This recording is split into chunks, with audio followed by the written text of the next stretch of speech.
Hey guys, I'm James and this is Mark. Hi everyone. And today we are going to be talking about Survivor Game Changers, the premiere episode.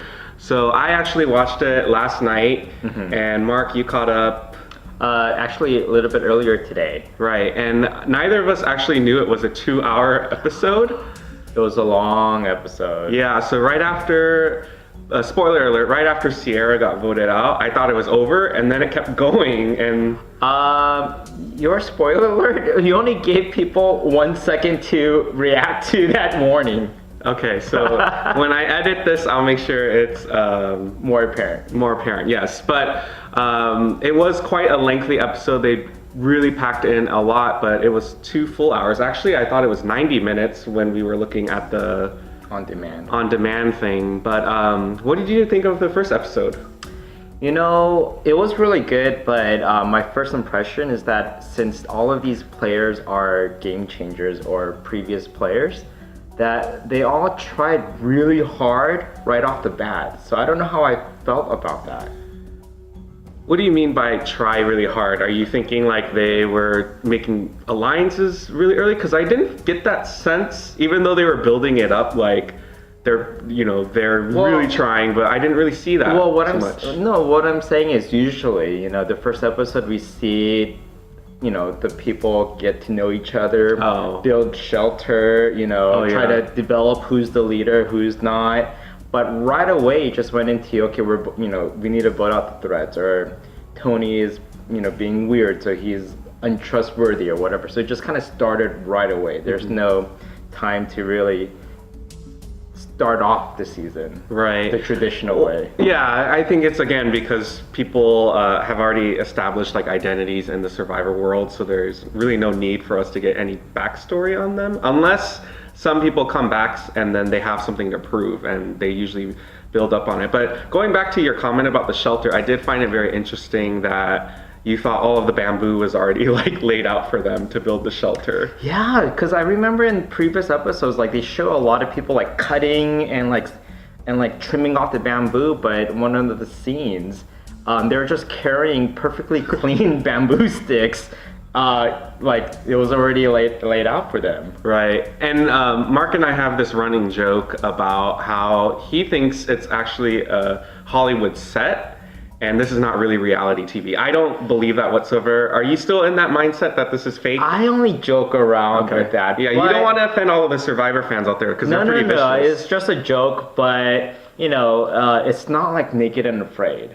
Oh, yeah, I think it's definitely a little bit easier than Naked and Afraid. Well, you don't start off with being on a big old ship with live chickens and all the fruit and corn available where you could take back to your camp, right?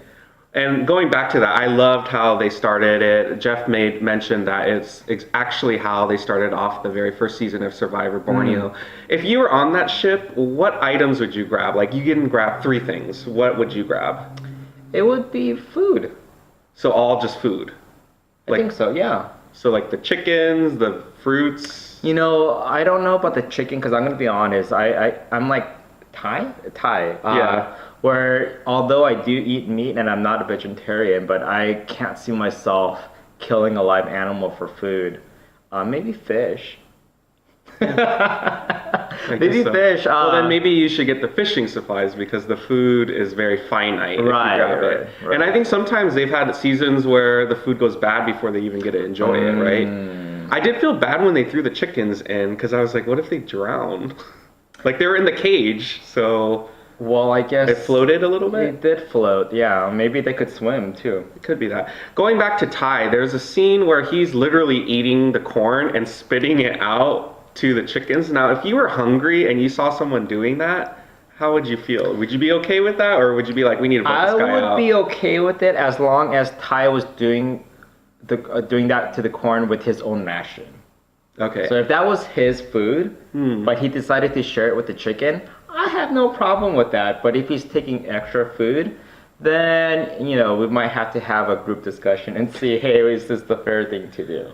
How do you think he's going to fare? Because we've seen him being obsessed over the chickens, and it doesn't seem like he's changed his ways. Do you think these people are going to put up with it? Because, he played on a season where oh, that's sweet, that's nice, he's the chicken guy. And now everyone is like, oh, this is Game Changers. I want as much food as I can get in my body so that we can win challenges. Well, the first kind of reaction that I had when I saw Ty and the chicken is, for him, his brand identity ever since the last season is him being the chicken guy, right? And then he was rewarded on the last episode when Sia came and gave him a check or so do you think like his that. strategy is to be the chicken guy again, Right, and hopefully so she'll show up and give him another $100,000? Something like that, because then he can't go against that because a lot of people like him for that. Okay. So if I was him, I wouldn't change that strategy. Okay. That's very interesting. I feel like he's so out there, like he's just there, but he's not really there to play the game. Did you remember the scene where he's talking, who was he talking to? He was talking to Suri, and she was basically grilling him like, hey, are me and Ozzy cool? And he couldn't lie. He just stood there and was like, and then she called him out for it. So do you think he's going to last for a while, or is his number like up? I don't know. I guess we'll have to wait and see. Okay, well, let's talk about just other observations. Like, what things stand out in your mind in terms of the first episode? I did kind of feel bad for Sierra. Which Sierra? Because there's two of them. The one, the daughter of the Okay. mom one, because she got voted out first, right? Mm-hmm. And I feel like she would be embarrassed about that in real life.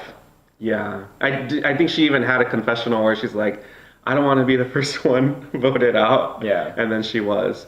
I do feel like it might have been a while ago, but when she did vote out her mom, it wasn't like vindictive. It was just more like she knew everyone else was voting for her, so she had to vote for her mom. Like, it didn't make sense, but she's getting so much notoriety and credit, and they've invited her twice back just because of that sole fact. I think as us watching it from here, like we could see that, but if we were in that moment, just the psychological effect of just knowing that you have to write your mom's name down and that causes your mom to leave the game, it's just kind of very hard to do. So I think it's a lot harder in person than actually us watching.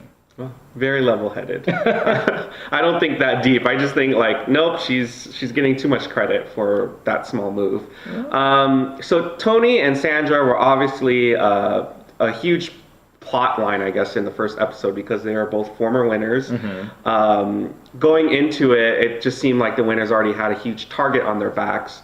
It was very interesting how Tony and Sandra started working together, and then there was that whole scene where he was trying to make like a shallow grave that he was going to hide in, and he overheard a conversation and basically caught her in a lie. What do you think Tony's downfall was? Because, spoiler alert, Tony was the second person voted out. How was that? That was good? Yeah, okay. So Tony was voted out second. So what do you think was his big downfall? I think he came off strong. And to your earlier point, the first two people that got voted out were deemed people that were playing too hard. Really, all Sierra did, though, and it was her downfall, it was she made a suggestion on who should go. But no one was making any suggestions at that time, so it was easy to like pick her out as like, let's just vote her out. Well, then. I think the reason why she made that suggestion is because she was afraid that she was a target because she lost the challenge, or she felt like she's the one that caused the team to lose the challenge. Right. Who did she suggest again? She didn't really suggest Michaela. Someone else brought up her name, and Sierra was like, oh, I'm going to go along with it. But she was trying to throw, maybe, was it Tony? I think it might have been Tony. Like, she was trying to make him public enemy number one. And even though everyone was kind of already sketch about the guy, they didn't like that she was already making suggestions. I'm trying to remember timeline-wise if she made the suggestion before they found out they lost the challenge or after. Don't quote me on this, but I remember it being after. Okay. And then something happened in between their last conversation at camp and all the way to tribal council, because the second tribal council, when Tony got voted out, it was 7-2. When it seemed, like you said, it was going to be 4-5. So I'm wondering who was responsible for shifting. It was very clear that Caleb and Malcolm and Aubrey just ended up going to Sandra's side. Yeah, and they didn't show any footage of those conversations. Right. So that was a big surprise. I'm very curious, like, if she was the one that, like, masterminded that. Let's talk about Michaela really quick, because she also had a pivotal moment in the episode when she was being targeted. Basically, they just threw her name out there because it was the easiest person to name, and the girl just shut down and showed all of her cards. Like, do you think she's changed as a player? I mean, she was just on Millennials versus Gen X. Do you think she's going to make it far?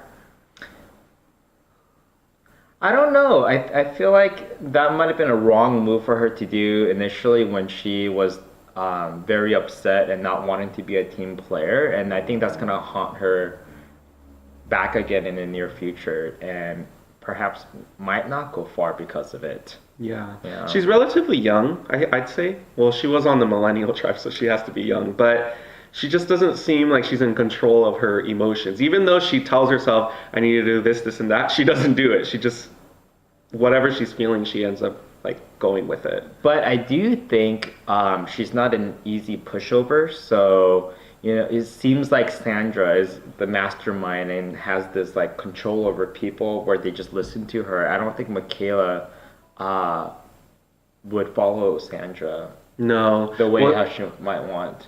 Was Michaela loyal on her season, or did she betray someone?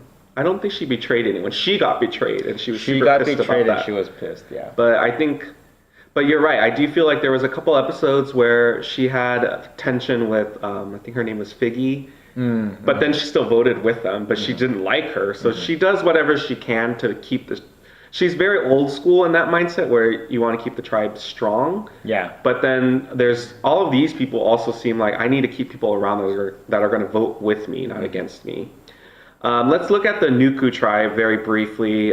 So we have Suri and Ozzy. Who do you think is going to win over that? Because it just seems like there's, you know, a lot of festering feelings from the past, especially because Suri had a hand in voting out Ozzy. But Ozzy also made, you know, reference to the fact that it was his alliance that decided to do that, and so she had no choice but to go with it. Like, do you think they're going to patch things up? Is it editing that they're trying to make this seem like they're butting heads, or are they going to be working together? What do you think? I don't think they're gonna work together. No. And I don't know about Suri. I remember when I first saw her. What season was that? I think it's when you really early on when you watched Survivor. It was like one of the first seasons you saw, which was Exile Island, which was the first season she was on. Yeah, and I remember for that season, I really liked Suri. And then when she came back again the second time, you know, she was kind of cool, but I didn't like her as much. And then this season. Well, you skipped the season. Oh, did I? Well, but the third season she was barely on. So I think what I'm trying to say is, like, you know, my likeness for Suri started off really high, and throughout as she returns back until this season, she's not giving me the same charisma or the same like that I'm liking her all that much. So maybe it's the editing this year. Yeah, I'm not sure. I feel like in some of the videos that we had created before the season started, my prediction was that people would flock to Suri, and it didn't look like it happened. Everyone was kind of like, ooh, I don't know if I should work with you because you have this target already painted on you, and they don't want to go down with the sinking ship, right? So she's going to have an uphill battle, but I'm already getting a sense that a lot of fans are disappointed because she is a fan favorite. She's already starting out as an underdog, and she hasn't even had to go to tribal council. You could tell in the second challenge, and I want to talk a little bit about the second challenge, she was super excited that they won because she knows, like, if they go, she's going to be in trouble, right? Speaking of the second challenge, what a comeback. Was it a comeback? Wasn't that the one where they were ahead? No. The team that was ahead still ended up winning. The other team got close, but they didn't win. Oh, which one? I'm thinking about the snake one. Yeah, that is the snake one. So the Nuku tribe was in the lead very early on because the Mana tribe had such issues getting the snake over. Right. And then at the very end, you know, Malcolm was doing a good job.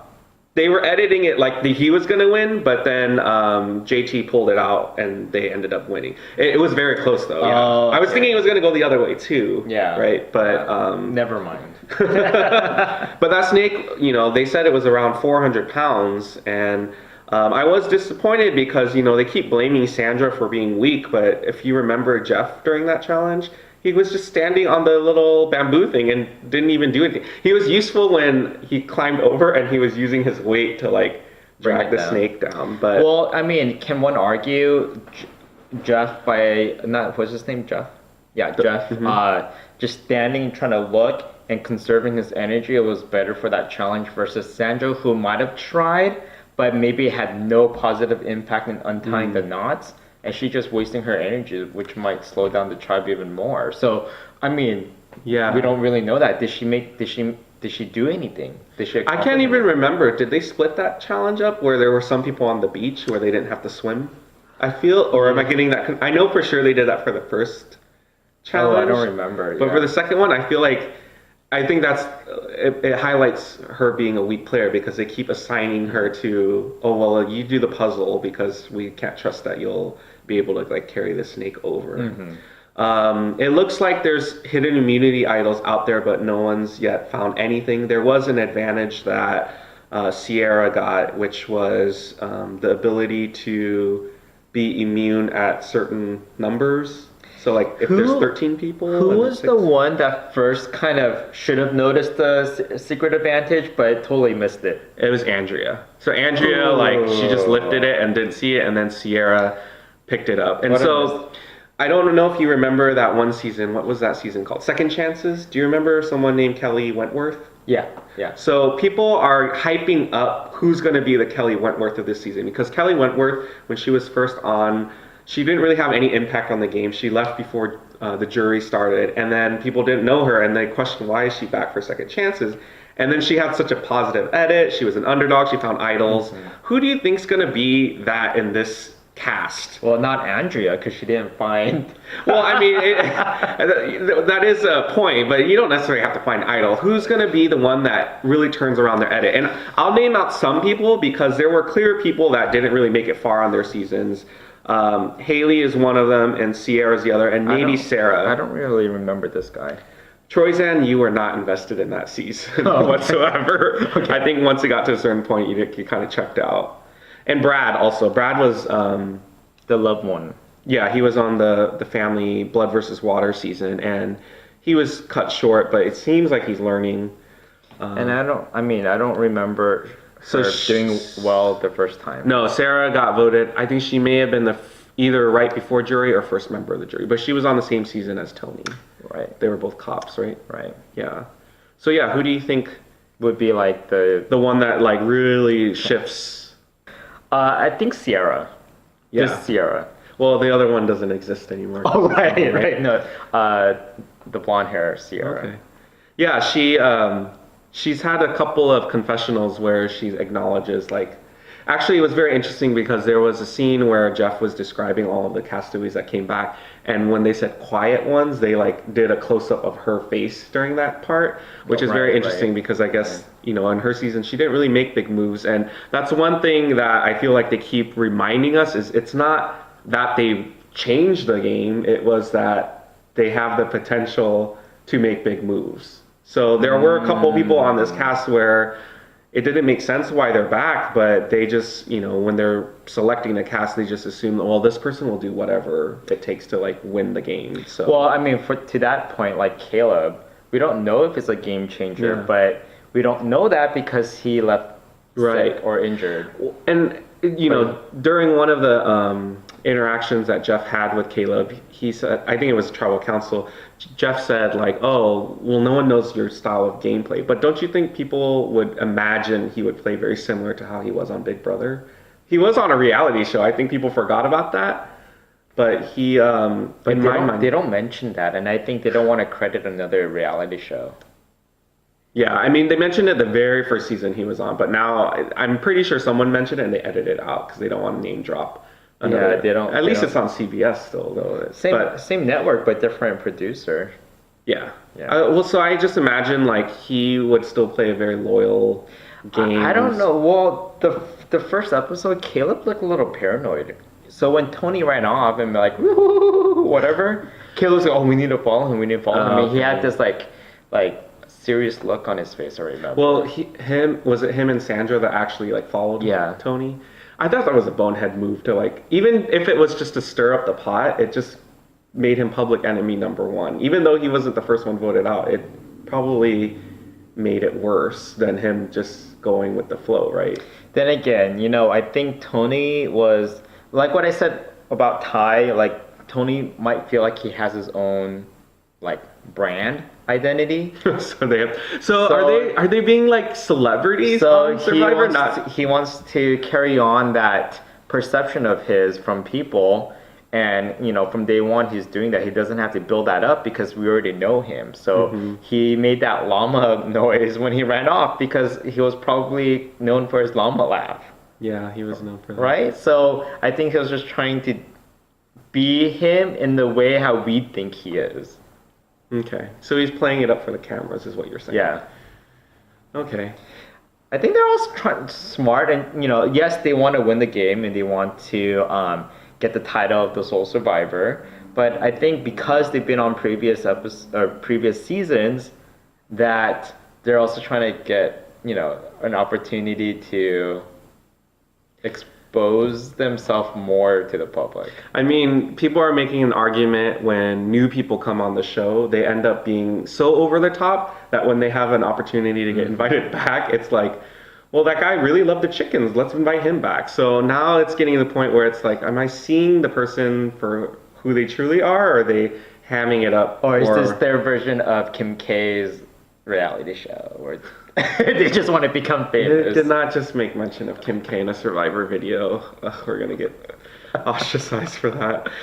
Edit out. Okay, and then the last thing is just JT and Ozzy, like, I remember watching them on their season. It kind of disturbed me at how much they've aged. Yeah. Like, I kind of got freaked out by that. I mean, it's a normal process in life, but most TV shows last 10 years and then you're done. This one's been on for 17 years, so you reconnect with people that... Like, Ozzy gained weight. Like, he was still he's really good at swimming and yeah. stuff, but I'm sure that it's not the same. And JT...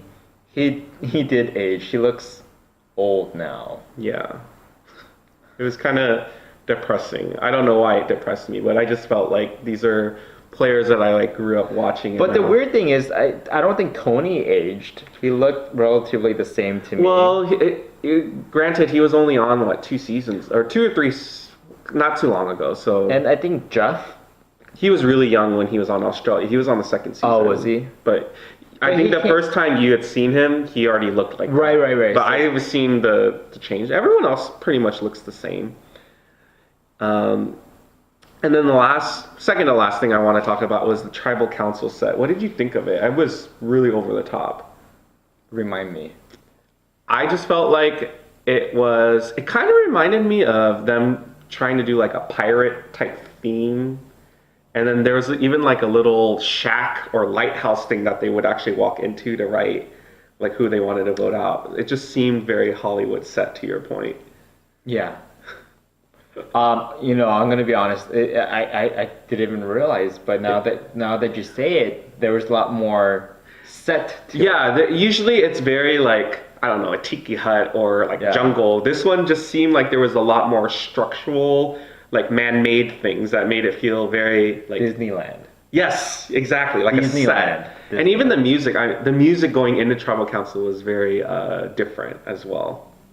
Okay, and then the biggest change, I guess you could call this season, I don't know if it'll have an impact, is they decided to change the rules about tie votes. So, you know, if 2 people tie votes, they don't re-vote, they end up going into that discussion thing, and then if they can't think of it unanimously, they're going to pull rocks. Do you think that's going to really impact the game in the way that Jeff described it initially to them?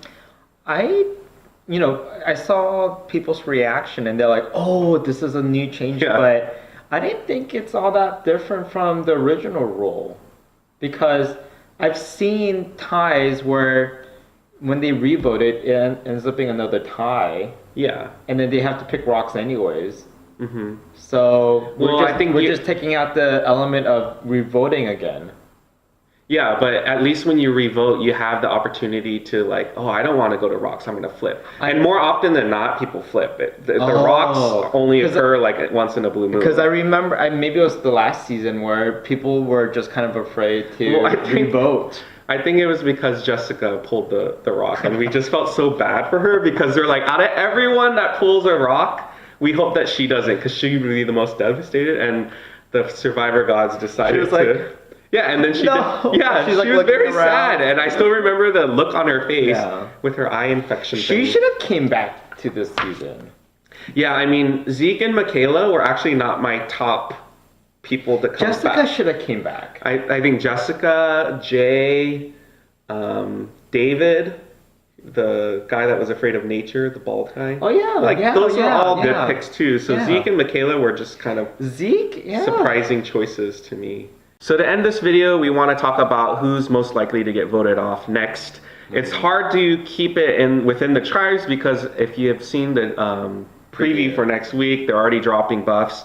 They're not even hiding what the tribal switch is. You can already see some people wearing blue buffs and red buffs that didn't wear it. They don't care because this group is so dynamic, everything's going to change. But based on all of what we've seen so far, who do you think will be poised to go next? Well, Suri is on the chopping block, I feel like. Suri. Let's see. You know what? Sandra, I feel like she's not on the chopping block because people want to keep her, thinking that she's a huge threat and people wouldn't vote for her to win, so they want to keep her. But I don't know. That might be a mistake. She's definitely playing that up in her strategy this season, saying no one's going to want to bring, or no one's going to want to vote for a winner again, so just why not take me? But I feel like if there is a tribal switch and she somehow ends up with JT, she's going to latch on to him because she made a point that the only way a winner will win this season is if they're sitting next to another winner. And she already got rid of Tony, so that option's out the window. So I can't tell if people are going to catch on that she's a threat or actually just keep her around because, she's not going to win a challenge. And she's pretty consistent with how she votes because she just goes with wherever votes are needed. That's her strategy. And clearly it worked the 2 times that she's done it, right? I think Suri is there. They're editing Caleb and Malcolm like they're on the outs. But again, a tribal switch will change everything. I did notice something interesting, and this might be spoiler alert, but if you remember last season when they ended Millennials versus Gen X, they brought out members of the cast for this current season, right? Right. And I just saw a picture of that, and I was like thinking to myself, well, what are the chances that the first 2 people booted were in that group? Sierra and Tony were in that group. Right? Really? So I thought that was kind of weird. And then the remaining people, get this, are Sandra. Let's see, who else was there? Suri, Ty. There may have been one other person. And those are all... So you're saying that they got voted out? There's a chance, like the survivor instinct in me is like, well, that would be very silly to have brought back all those people that ended up getting voted out initially, but Tony and Sierra already got voted out and they were brought out in that initial group. So what are the chances that the next boot is, Caleb was the other one. Well, and they're all people that are kind of like, they've been edited where they could go next. Well, so what's your logic behind that again? So Sierra and Tony were in that group of people from like when they ended Millennials versus Gen X, they brought out this season's cast. Right. So because those 2 were voted out and they're in that group, I'm thinking there's a good chance that the other people that were in that group that haven't been voted out are probably going soon. But I don't know if that's based on anything. And that goes back to very early seasons of Survivor. This is before like social media existed, but people posted there was a picture of a season early on, and the jury hadn't occurred yet, but it was a photo of the jury and it leaked and people knew exactly who got voted out. Oh, and so I'm thinking like, are they just doing this to make us think that they're not gonna get voted out? But in fact, they're exactly the people that go before the merge and the jury, yeah. And they all have reasons to go. You know, Caleb, he's on the minority alliance right now. Sandra's a threat. Cerie's been edited, like she's gonna go. Ty and the chickens. I don't know if there was another person out there, but they're all people that I could see going next as well. So the timeline of events where they showed the last episode of the last season, the game is still going on, and Jeff Probst just flew from that location to film in LA to announce the winner and go back. Like, does it overlap like that? Some of the seasons do. I actually don't know if they had already finished filming and then brought them back out. So it'll be interesting to see. No, your theory works. I feel like they had already filmed it because at the end of the season they already showed us a promo of people on the beach. Oh, okay. So then they had already gone out there, right? So well, it'll be interesting to see if that observation or theory is true. Yeah. Right. So I guess for now I'm going to pick Cerie as next. I feel like any tribe swap, people are gonna make sure she doesn't get the numbers. Yeah. I agree too. And she doesn't have the physical value, and so far she hasn't been able to play the social value or have a social value.